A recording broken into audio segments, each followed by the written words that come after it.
All right, hello everyone, and welcome to our webinar discussion, Sales and Marketing Alignment, Breaking Down Silos, Getting Unstuck, and Growing Sales.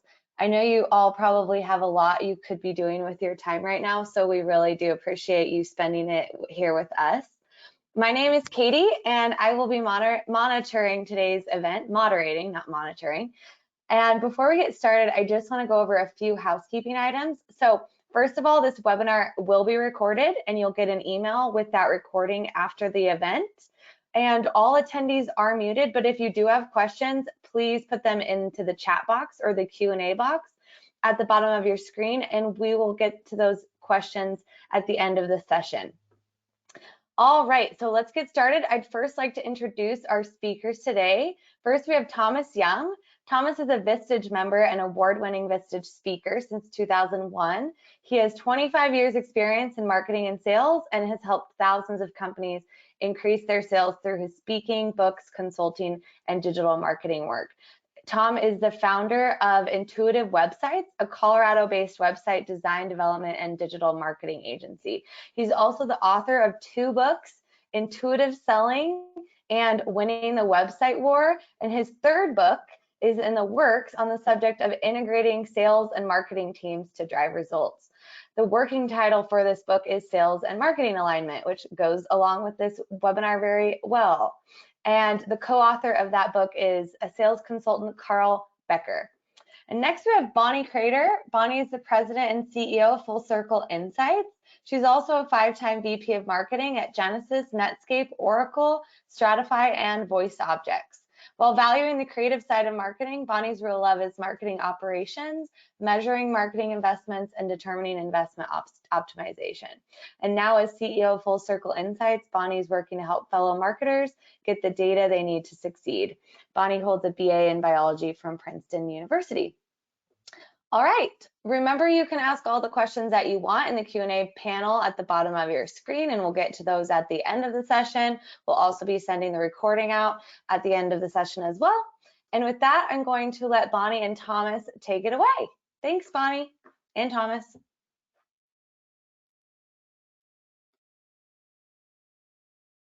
Oh, thank you so much, Katie. I just took myself off mute. I was talking to myself.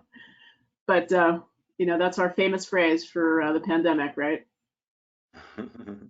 You're on mute. You're on. Okay. But welcome, everybody, to our webinar today. I'm actually really excited about this topic. It's of sales and marketing alignment. It's something I've been working on for many, many years. And I met Thomas Young at my Vistage meeting. So I'm in a CEO group, and we get together once a month. And Thomas was our guest speaker a few months ago, and I was really excited about what he was doing because I was not loving my homepage, and I really wanted to do something about it. And Thomas had like this really terrific framework that we're adopting to try to, kind of fix a few things. But everybody's got their website's always a work in progress, and Thomas has got a really, really crisp way of approaching that topic. So I really had a high appreciation of that. So hi, Thomas. How are you today? Oh, hello. Doing well. Thanks for the compliments. Appreciate it. Oh, yeah. And for sure, I haven't read your book, which is terrible, but I've just ordered it on Amazon, so I will read it. Excellent. Okay. Well, you got the presentation at the Vistage meeting, which is a really nice summary of the book. So okay, good. Well, at least I got a head start anyway, right? Yes. Okay.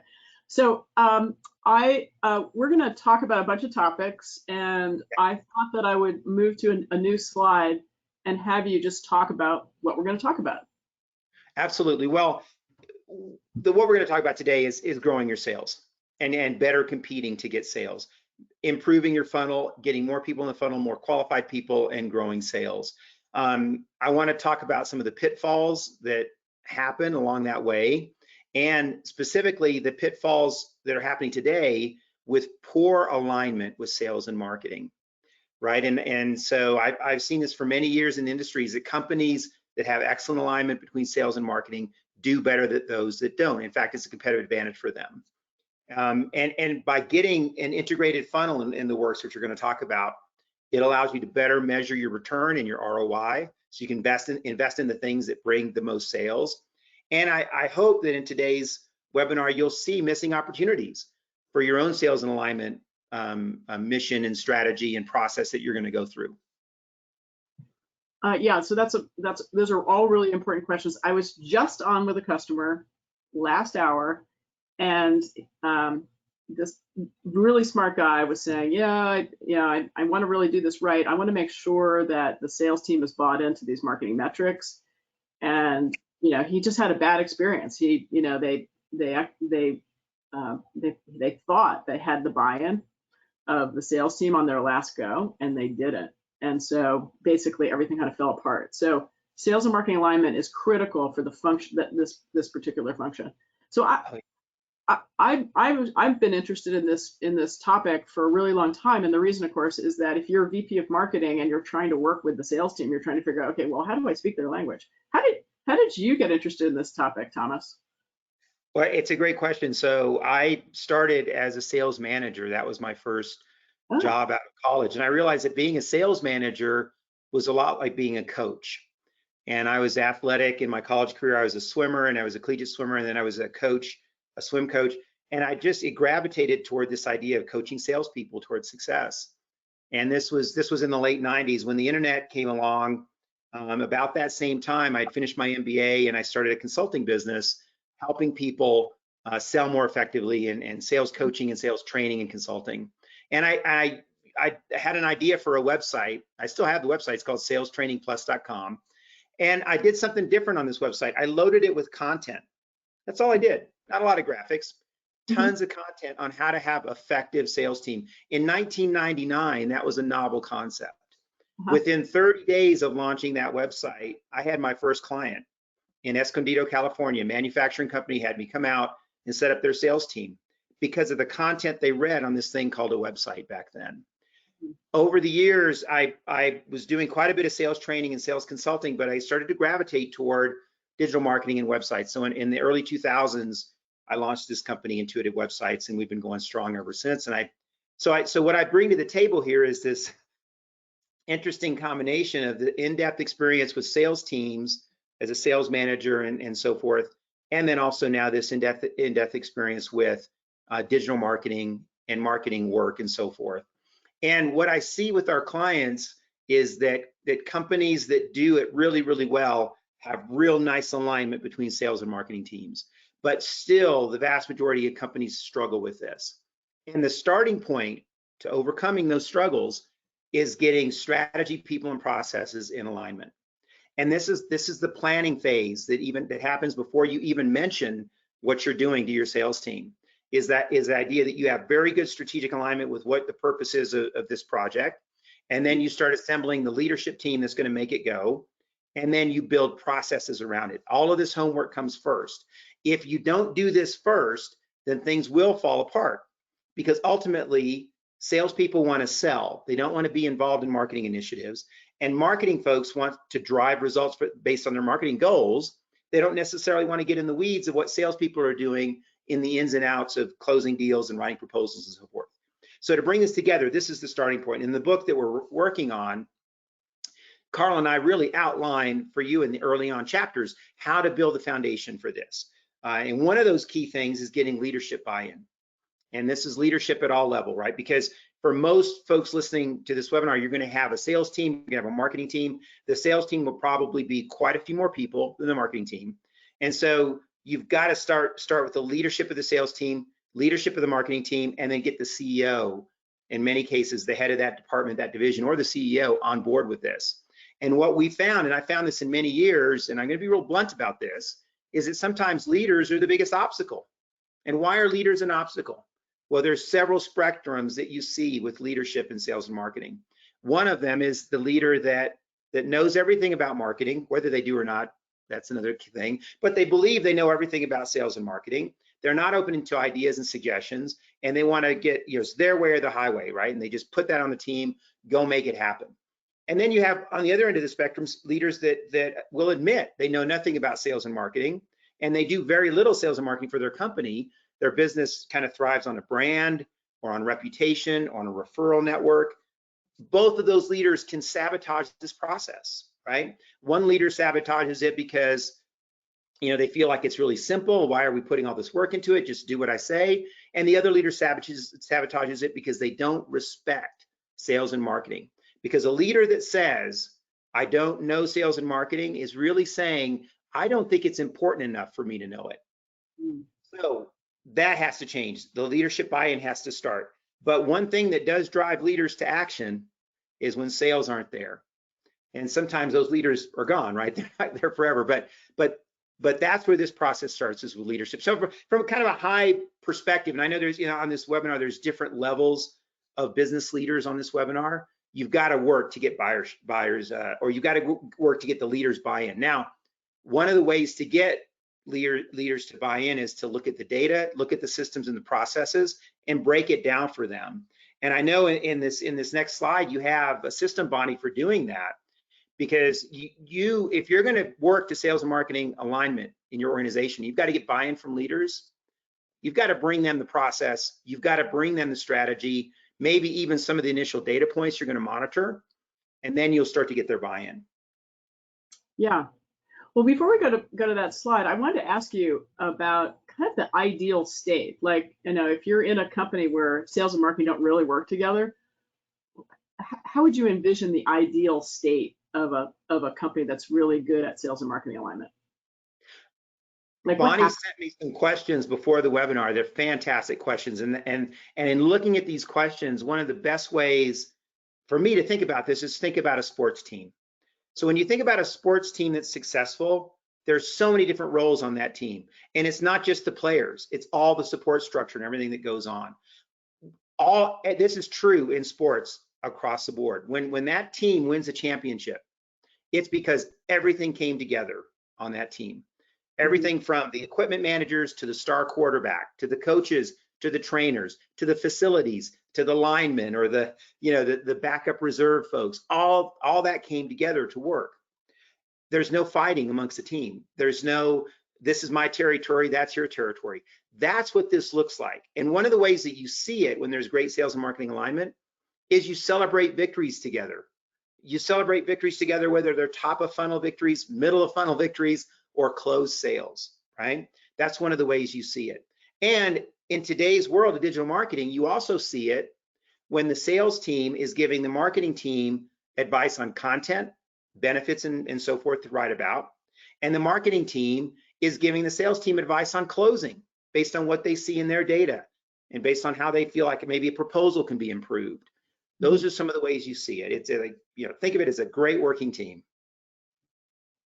So sometimes I have been in organizations where the marketing leader and the sales leader don't get along, which and the CEO in one case didn't even think that was an issue, right? Yeah. And then another case they did think of as issue. But if you were advising a CEO where you had a situation where literally they just don't like each other, or like working with each other, what should a CEO do about that? Well, let's acknowledge that sales and marketing is hard work. And let's acknowledge that sales and marketing is a skill set and it's very valuable. And let's also acknowledge that there's always a honeymoon period when we first start to work together.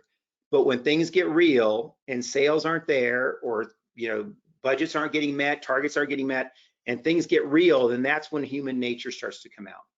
Yeah. So there's got to be some work around how you work together as a team, how you trust each other. There's lots of great resources on that. But team building has to happen between sales and marketing, and leadership has to acknowledge this, what it takes to be successful, that it's hard work, that it's stressful, and that conflicts will happen. It's just natural. And there's so many unknowns in sales and marketing. And Bonnie, you know this, you've done it for many years. Your best laid plans can go wherever they go because of the marketplace, because of the economy, because of competitors, because of all these different factors. So at the end of the day, you've got to rely on each other, do the best you can, right? Have a shared mission, have a shared set of values, build your team and work towards shared goals, and then do the best you can.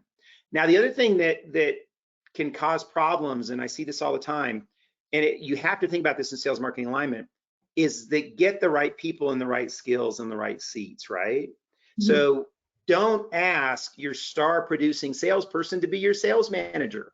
Probably not going to work out. Your star producing salesperson needs to go sell. They need to throw the touchdown passes. They are the hero, right, for the sales team. Put them in a sales management role and you can have things fall apart and you lose your best producer. That's one of many, many examples.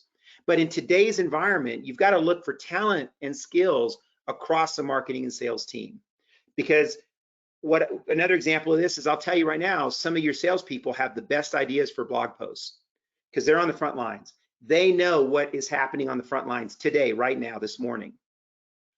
That content and those content ideas have got to flow to marketing so that the blog posts and the content being, put out there through marketing automation is excellent content that meets people's needs. So there's just a few examples of how you can start to bring this process together. All right, awesome. Well, I thought I would share this slide, which is a slide that talks about how we have a set of customers that are measuring their marketing, and what we believe is that sales and marketing should be working together. This is a sales and marketing thing. And so the way our best customers do this is they first they align on company objectives, right? So you have to know what is the target? What are we shooting for?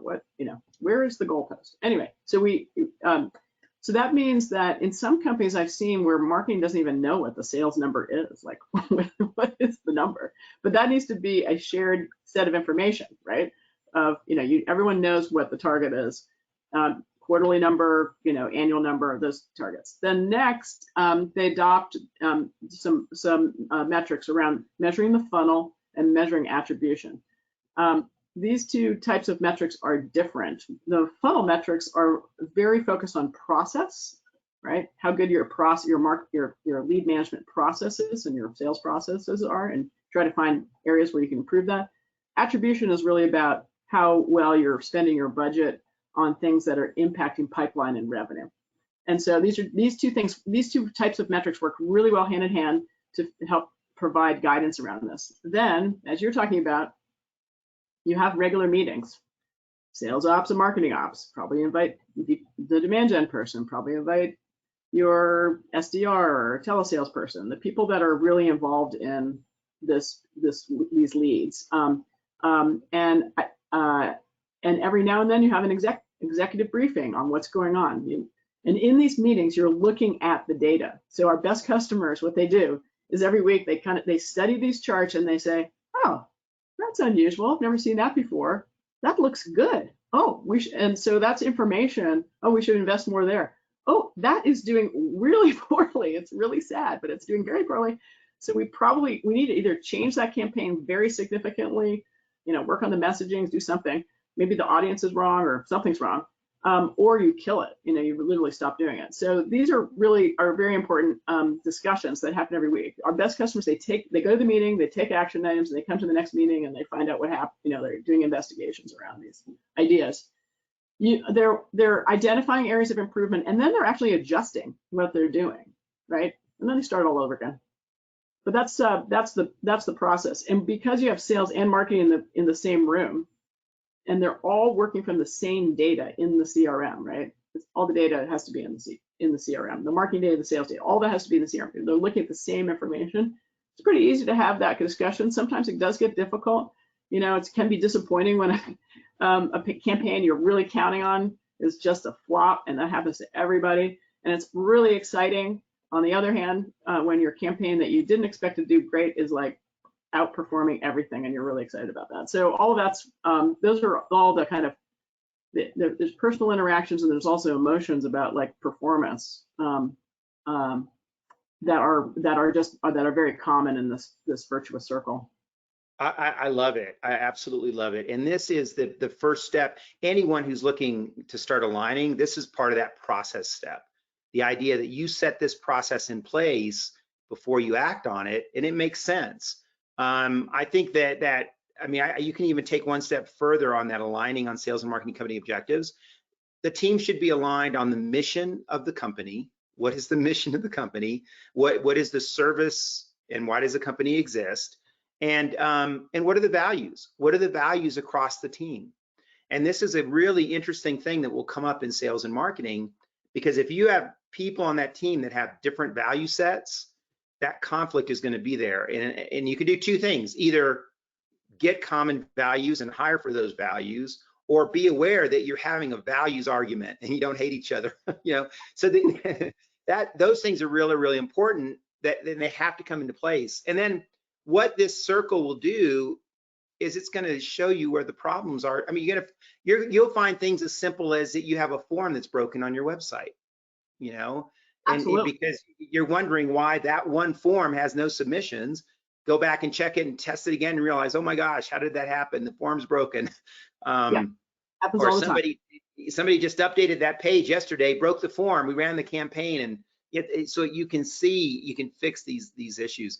And then for meetings, so as a former sales manager, and we all know this, is that if you have an unstructured meeting with salespeople, you're just going to get a complaining session, right?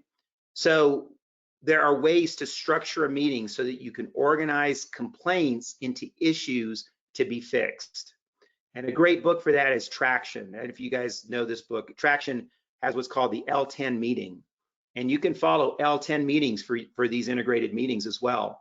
That will keep salespeople on task and help you avoid, venting sessions.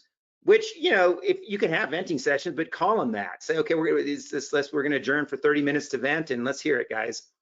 But that's not issue processing. That's not getting at action items. That's not getting a result. That's letting people blow off steam, right? This is awesome, Bonnie. Oh, thanks. One of the things that you mentioned to me, which I thought was really a good idea, and I'm not doing right now, but I'm going to do because you suggested it, which is in these regular meetings is having have a salesperson like rotate in and out. Like, don't come to every meeting, but just have somebody from who's actually a sales rep just rotate in. Talk about that a little bit, because I thought that was a really good idea. Well, in writing the book that Carl and I are working on, one of the challenges we think about in integrated meeting is most companies have as many as 10 times more salespeople than they do marketing people. It's just the way it is, right? So you can't have a sales meeting with 40 or 50 salespeople or more, but you can bring in selected people and just let folks know that they occasionally will be asked to sit in on this meeting. And that's a sales manager's role. I also think that in these meetings, it's going to be real important to understand what it is you know and what it is you don't know.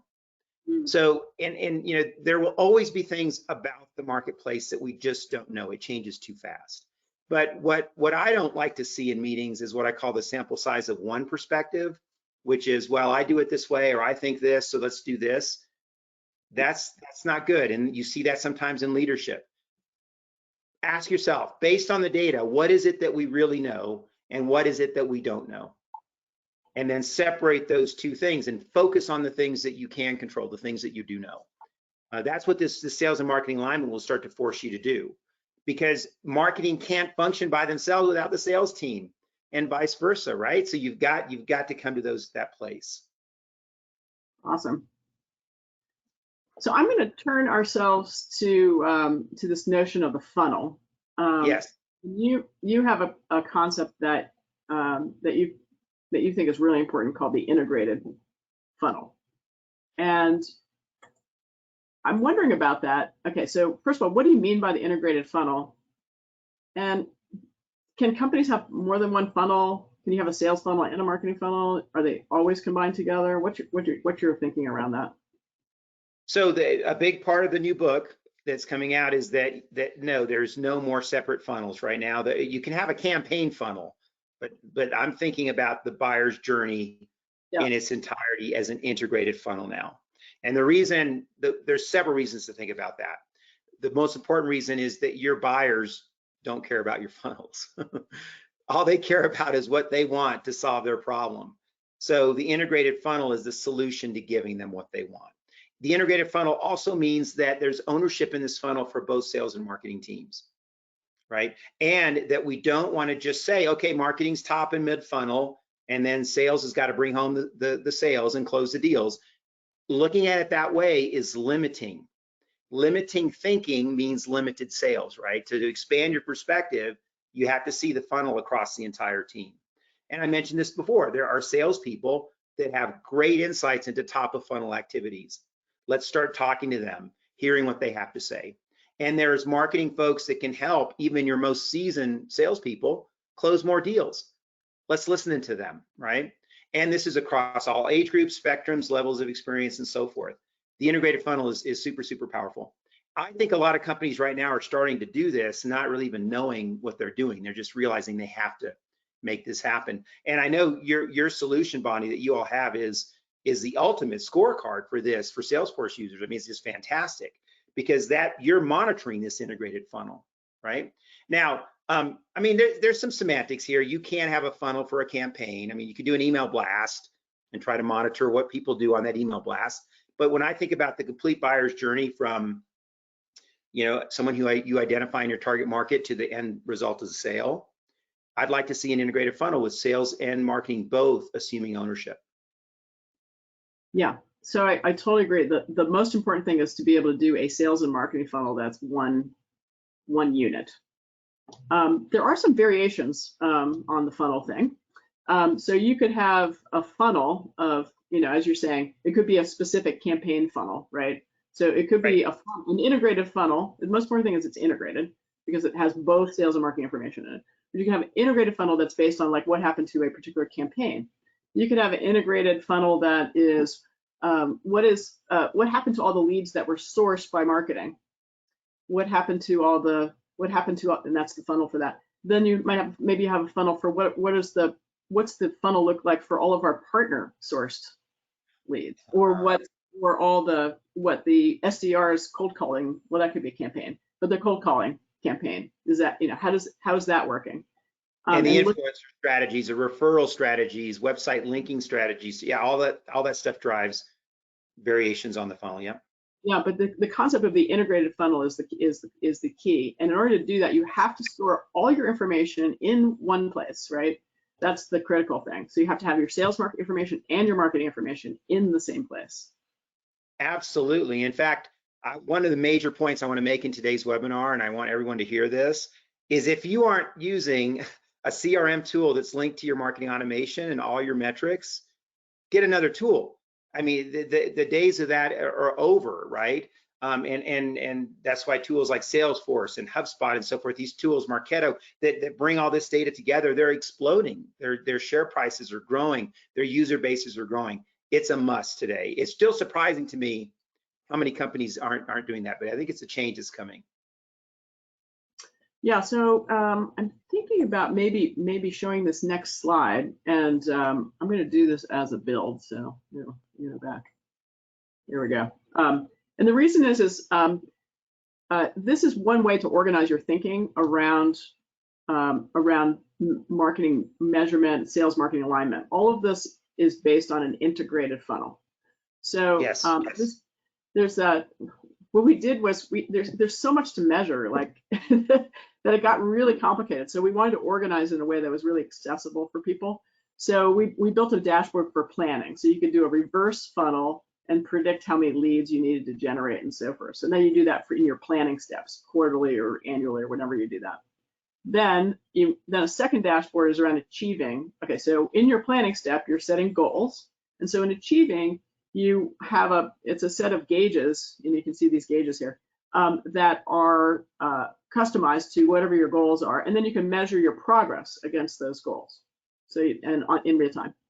Then the third thing is about process. So what I found over the years is that probably half we're looking at these measurements, about half the benefit is from just process. Like, somebody forgot to do, forgot to follow up on something, or it's like literally about process and being efficient at your process. And so a good example, Bonnie, of that we see all the time is website updates. So website is under the realm of marketing. So if you're making website updates and changing content, moving things around, and the sales team's not aware of what's going on, or those CTAs on that page have been changed and so forth, and there's not a process for making sure that's communicated, then you've got broken systems, broken lead flows, and then you have a salesperson on a phone with a customer, and the customer's going, I'm on your website now, but I don't see that. Yeah, communication is totally key. That. Yeah, it's great. All right, and the last thing is, these first three dashboards are largely focused on the integrated funnel, and the last one is focused on a different metric called attribution. And attribution is really about how well your budget is functioning, right? So, you get deals based on you're running these campaigns. There's and of course the sales the sales team is working to qualify and close, and they play an essential part. But trying to understand like which campaigns are actually most involved, right, in your pipeline development or your closed won deals, and which are least involved. And so if you can get like a stack ranking of all your campaigns, or campaign by campaign type, maybe your webinars work so much better than your email, or vice versa. But really understanding that impact, and then being able to look at it and do that. Now, what's interesting to me is, these attribution metrics, you look at them like once a month, right? Because they don't really change. Oftentimes they don't change that much. You're not like drastically changing your campaign mix every month, right? Typically, you're making incremental changes. They don't really change that much. But these funnel metrics, that can change every week. If you have particularly if you have a short sales cycle, if you have like a 2-day sales cycle, and your campaigns are driving, right? You can see, changes, trending, positive trending and negative trending and all sorts of things, and take immediate action to correct whatever the issue is. So that's kind of how we think about this notion of marketing measurement. And it's completely 100% tied to this sales and marketing alignment, because if you are not working closely with your sales team on reviewing all of this information together, you are not able to operate in an efficient way. That's right. And I think it's important to note here that the internet has created the anonymous researcher. And that's what we live with today, is the anonymous researcher. Whether they're going to spend $1 million with your company, or they're going to go out to lunch at your restaurant, whatever they're doing, they're researching, and they're not going to raise their hand anymore and say, here I am, come and sell to me. So this is what we have to do in today's marketing, and we do this to find these researchers, and to then give them the content they want to add the value. Right. So people can learn about what you do without them actually having to talk to anyone. Because it turns out not too many people want to talk to folks that much anymore. It's kind of sad, especially Bonnie, when you think about all the years we've been in marketing. There was a time when, yes, customers had to call us, and then we would close the sale, right? So customers would talk to a sales rep and the sale would close. Now there's a tipping point that's being reached where most people have already made up their mind before they talk to a sales rep, and the sales rep is there to guide them through the last stages of buying. And so that's why this data is so important. The salesperson is still needed. There still needs to be customization. There needs to be a proposal that's done. There needs to be the final pricing and negotiation, whatever happens there. But yes, this is the new world of marketing we live in. Yeah, absolutely. So to deal with this whole digital thing, we built a whole new product called Digital Source Tracker, and we built these digital marketing dashboards, basically to get the same information, so you can go from click, right, in the integrated funnel, right? You want to be able to track what click is tied to what closed won deal or what pipeline, so that you can really understand that. So I'm not going to spend any time on this, because we are going to move to the next subject. That's right, which is kind of like the thing that drives success, right? So because you can have all this data is so important. In fact, you have to have it. It's not optional. You've got to have this data in today's marketing world. And this is not incredibly expensive things that you have to do. What's going to be expensive is taking the time strategically to plan it out. There will be much more time and energy put into that than the time and expense to get these set up and running. But what fuels all of this data, what fuels the campaign, what fuels the content, what fuels the customer journey, is the concept of features, benefits, and the brand story.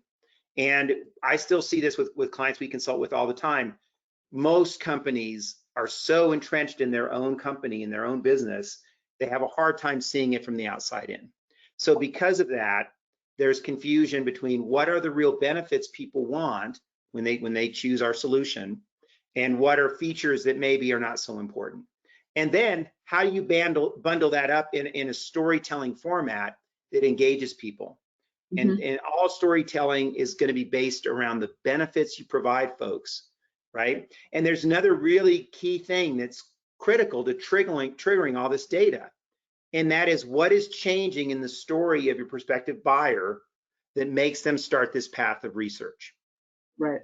So people will start to initiate research because there's either a pain that's gotten too much for them and they're ready to make a change, or there's some desire for gain that's moving them to do something.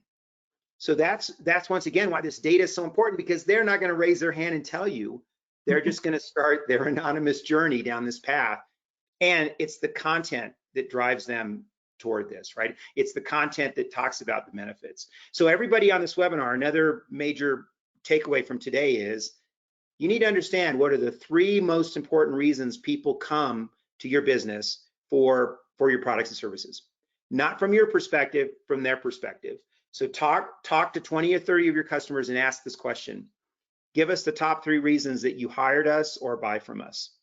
And then evaluate what they're telling you. That becomes the benefits. Those are the trigger points that started their path on this story they have, where you're their guide in the story, right? And then that's what's going to drive them toward becoming a customer through the funnel. This is an area that once again, we need to have balance on our team. Some of the best people at doing this are going to be your best sales performers. And that's going to involve, breaking down some barriers, getting some team building going, and getting your top producing salespeople with your marketing team to talk about the brand story, the struggles that the customer goes through, the benefits and things that they look for. We recently had a client meeting just this past week, and I asked the top sales producer to come to the meeting. And I asked the top sales producer, I said, what is the #1 thing people ask you when they're at the top of the funnel? And I looked and said, that is not in our marketing materials, guys. We need to get it there right away. And you're going to find those kind of aha moments when you start doing that. Yeah. Top 3 reasons. We should all do this, like today. Top 3 reasons that you hired us or buy from us. Yeah. And then after you talk to 20 or 30 people, you've got enough data there to make some real conclusions, and you will see patterns and themes. And more than likely, you will have some surprises and some aha moments.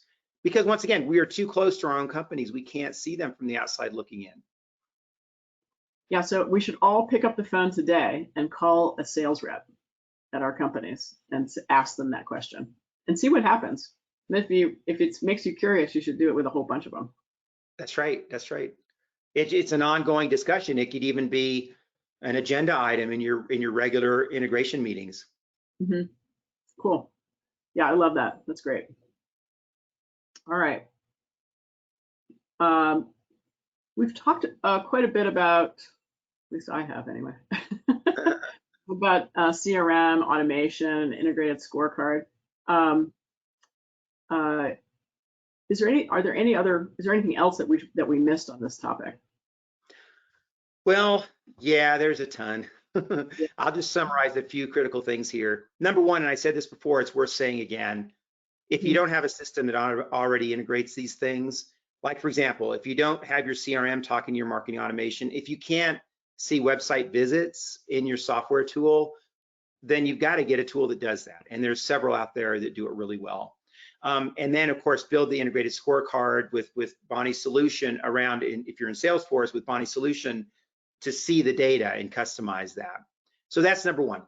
#2 is use the software. I mean, so many companies that we work with, they're using 3% of the software. There's no automation. Once again, I think the reason they don't use the software is because they haven't taken the time to strategically plan out what to do with it. They open up the software, they get it up and running, they have a few people set it up for them, and then boom, if it's not there in front of them, they won't do it. This is where that strategy and process and planning comes in. A lot of the stuff that Bonnie and I are talking about are things you can do with a pencil and paper. Write these things down, do the planning, and then execute the software to get that going. The #1 thing that most companies need to do is better marketing automation. If you want a good example of marketing automation, go to fender.com. I'm a guitar player. I love Fender products, but Fender, just sign up for their newsletter and go look at a few products. The next thing you know, they understand your buying journey. And it's very straightforward because they're selling a product. But that is really good marketing automation, what Fender's doing.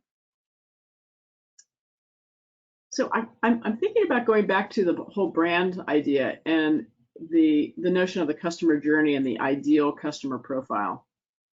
Yeah, it's a great topic. Yeah, so I want to go back to that because I think that that's a really important, really important area for sales and marketing alignment. I'm not sure if you agree with me, but like. Well, I do, and I agree with you. And here's why I agree with you, because it's all in the content. It's all on the concept that you're attracting people to your brand, right? So you have to know who those people are, and you also have to know who those people are not. And then you've got to let your content and your campaigns do the magic, which is attract them to you. You will attract the right customer, which comes back to what's so critical about your team being aligned around the same set of values and mission, right? If there's confusion on who your ideal customer is on your team, guess what's going to happen to your data and to your campaigns? They're going to be all over the place. And what is in human nature, and this is what you will do, you will always take the easy way out, and you'll end up talking about how great your company is, or you'll focus on a promotion or something that's real simplistic when you should be focusing on those benefits and the value. So that's another kind of offset of really good alignment. Successful salespeople have to live that journey. They cannot close deals without really good insights into why people buy. And they know the things that trigger a close, and they know what triggers someone to walk away from the table. So that content information has to find its way to the top of the funnel with the marketing team as well. Yeah, and I just wanted to reemphasize the idea of the ideal customer profile and the notion of targeting, because Yes. if you're building a target list, it's so important to get that right. And oftentimes, many companies, it takes years for actually to get that refined and really work and honed and working well. And also, it can change over time because market conditions change. So this is something that one should, in my way of thinking is, okay, you really need to define who the people are, and then also what types of companies are going to buy your stuff, and really define. Yeah, obviously, Zoom Info and Info USA, there's all these great tools for finding identified companies, and you certainly can do that. And for many of us, we have a finite set of companies that we can target. We know that, right? Even if it's a large list, it tends to be finite. We can identify who they are. The key thing for you to realize is they're not going to respond to you reaching out to them very well. But you have to be there when they're ready to start. When they're ready to start their research and start their journey toward buying from you, you have to be there. And really, the way that you be there is going to be mostly through digital. Google searches are still very important. Effective email marketing, so you've got them on some type of list, is really important. LinkedIn and other social media networks, you have to have a presence there, because once they trigger and start their research, your brand must be there. And once again, you've got to know what those trigger points are. What are the things that motivate them and move them to action? The other part of this, Bonnie, which you know this, and it makes things complicated, is the buying team, right? So you can pick the corporations you want to work with, but there's going to be a buying team. What you want to do with the buying team is look at the different characteristics that you see in a buying team: the financial buyer, the decision maker, the coach, the end user, the technical buyer. All these folks make up the buying team. It's great if you can identify these folks in your CRM and you know what their role is, and then the content discussions you have with them are going to be quite different. The discussion you have with your cheerleader that's trying to bring you in is very different from the financial buyer discussion, right? So there's a lot of good resources on dealing with buying teams out there, but that's part of this equation as well. Absolutely. Yeah, and the complex, many of us are in a very complex sale where you might have 5 or 6 different people, different personalities, different levels, different interests that all need to somehow be addressed in this whole customer journey. Yeah, and you'll find that dealing with buying team now is more difficult than it's ever been, because these people also want to be anonymous, and you just don't always know what they're thinking. You don't know who's trying to sabotage the deal. You don't know who is, moving forward, and this is the greatest thing they've ever seen. Right. And then there are forces behind too that you don't even meet. So once again, that's why it comes back to this clear strategy, clear content, and that, once again, it's so important to align the sales marketing team to uncover these things. Awesome. So it's now 11:45, and I thought that we might move to kind of a wrap up, because we've talked about a bunch of different ideas, and there's a nice slide in here which basically summarizes all of those almost, I think, all the points that we've talked about. I want to move to that, but I also, as we're moving to that slide, if anyone in our audience has questions and would like to submit a question, now is a great time to do that. So I'm going to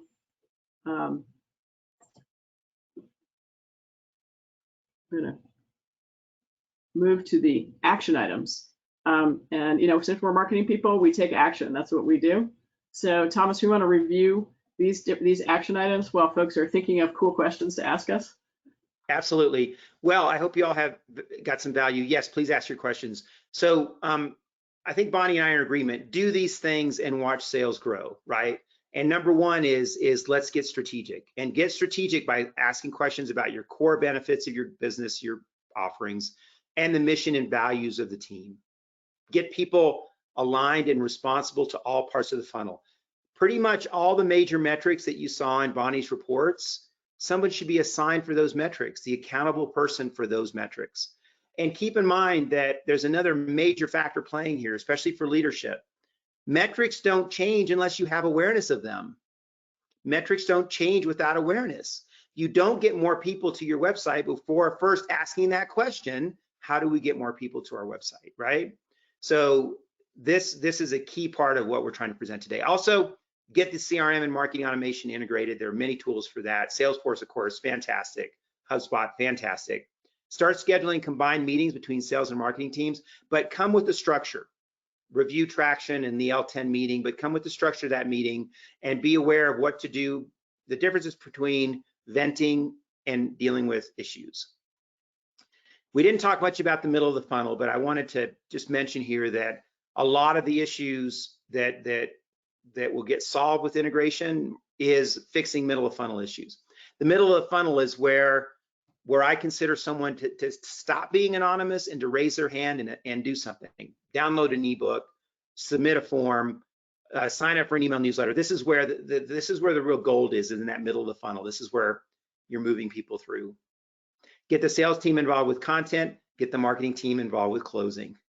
These are great ways to leverage talents and skills. And then I highly recommend Bonnie's dashboard. It's the most amazing thing I've seen for a Salesforce support and reporting. It's fantastic, right? These are your action items. All right, Thomas, thank you very much for those nice compliments. I appreciate it. Sure. So our moderator, Katie, who might come back on. Hey. I heard the voice.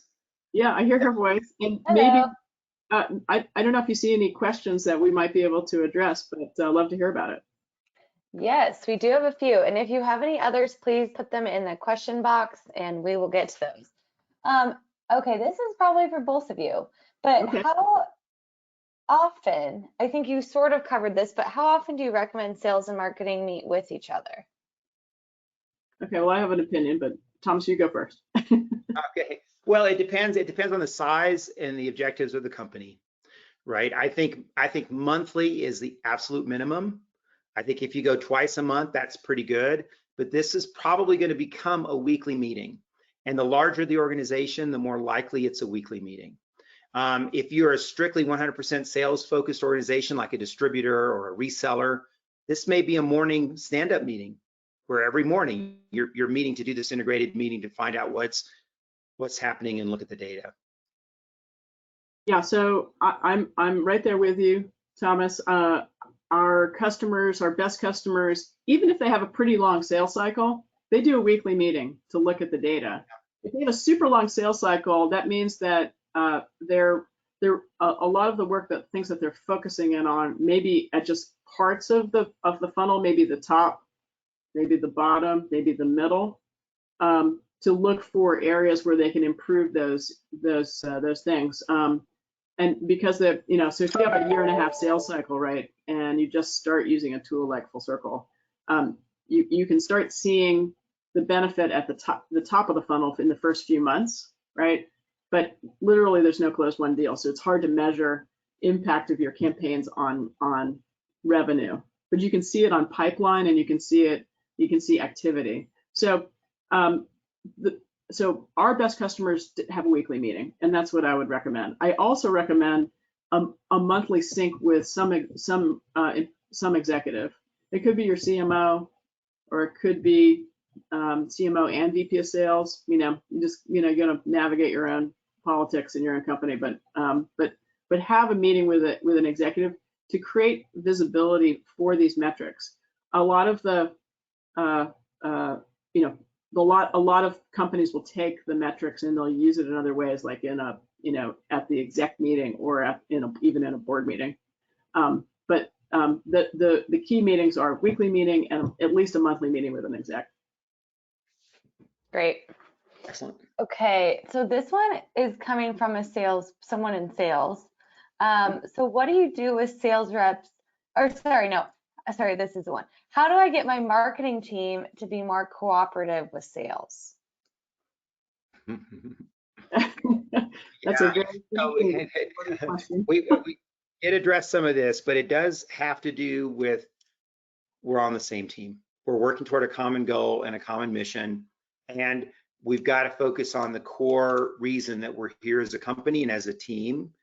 And once again, the book I recommended, Traction, has great exercises on how you uncover and determine core values, mission, and why you're here. And that is something that the sales and marketing team can have and own on their own, right? It can be something they do as a combined team. I think that's critical to realizing that, we're on the same team. And this is the time when, and all sports teams know this, when you let the ego go and push it to the side and focus on the bigger purpose, that's how you achieve your goals and achieve your objectives. Yeah, so I couldn't emphasize this enough. I also am a big believer in mission, or vision and values. These two things, align everybody on what are you trying to do, and then values is how you show up. If you have somebody who's super disruptive in a meeting, it's clear that that person is not operating on the same values as everybody else, right? So it's about establishing how you show up. I've run, had to become a leader of some difficult organizations, and I'm telling you, the values thing, especially if you repeat yourself over and over again, it's unbelievably powerful to bringing people together and having them work cooperatively. At Full Circle, we have one of our values is team first, and man, we are really good at team first, because we talk about team first every other week in our company meeting about who's being a good team player, because we will all want to win together. So that's an example of a value where we're all showing up and we're going to try to win as a team. Anyway, I encourage folks to explore this idea. Thomas has some good resources. I actually learned a lot of this when I was at Salesforce, and we had a document called the V2 MOM. That's V as in Victor, the number 2 MOM. And honestly, as an individual contributor, I was whatever on this V2 MOM thing. But when I became CEO, I realized, oh my God, this is the key to success here, because we have vision, values, right? And we're all going to align on what is that we're doing, and and how we're going to show up. And then we have methods, obstacles, and measurements. But if you're on your computer right now and you Google the word V2 MOM, it's V, the number 2 MOM, V2 MOM, and Salesforce, you'll see Salesforce's first V2 MOM and a couple of blogs around that. But that's a really, really nice tool that I actually use at Full Circle, and it works really well. I totally recommend it. Awesome.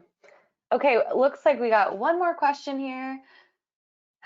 What do I do with reps that aren't as inclined to use technology?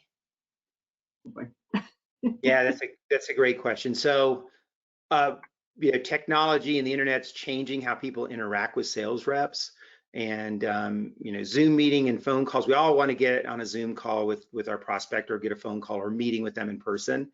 But more and more people want to be anonymous, which means we have to use technology to stay in touch with them. And I think that there's a couple ways to solve this problem. One is that if that rep is a great closer, get them support, get them technology support, so somebody can help them with the technology tools they need help with. And number two, I think if the rep can see the value in the technology and sees the result, people can learn really quick when they understand, when they see that value is there. And most of the technology we have today is fairly easy to use, but you know, the days of relying on a phone call or in-person meeting to close sales, those days are done now. We have to use all the technology we have. Okay, so I'm going to say something that's super not PC. Okay, hire some young people. Yeah, the young folks might be able to help with those menu-based systems or whatever, and it's true. I mean, and there are tools that will come out in the next year that we don't even know about yet that are going to help salespeople talk to more prospects and close, and we've got to stay in the forefront knowing what those are. Yeah. So everybody needs to keep up. Technology is changing. We all have to learn new things. We have, you know, it's very important to be curious in our jobs. But the folks that grew up, you know, in an era where the internet is a thing, they have a little bit of an advantage because it's just part of life. So anyway, but everybody, we all have to work on it and keep up. Try not to be a late adopter, be an early adopter. Awesome. All right, well, I think that's the end. If you want to talk a little bit about your resources before we wrap up. Yeah, this is Thomas's current book called Winning the Website War. That's the one that I'm going to read, but I did see this wonderful webinar that and participate in the meeting that Thomas ran. That was good. And let's see. And here are some additional resources. I don't know if you want to talk about any of these, Thomas. Well, we can make the slides available for everybody, and you can go and check out these resources and check out our website, intuitivewebsites.com. There's a lot of information there as well, and there are posted webinars on our website, so you can go and see the Winning Website War 4-step process webinar as well. Good. All right, that's awesome. And then last but not least, don't be a stranger. Feel free to reach out to either Thomas or myself. I'm happy to. I do answer my email. So does Thomas. He's good on email too. All right. Yes. Thanks everyone for joining us, and thank you, Katie, for moderating. Of course, we will be sending out the recording, so be sure to look out for that. All right. Thanks so much. Thank you. Bye. Bye.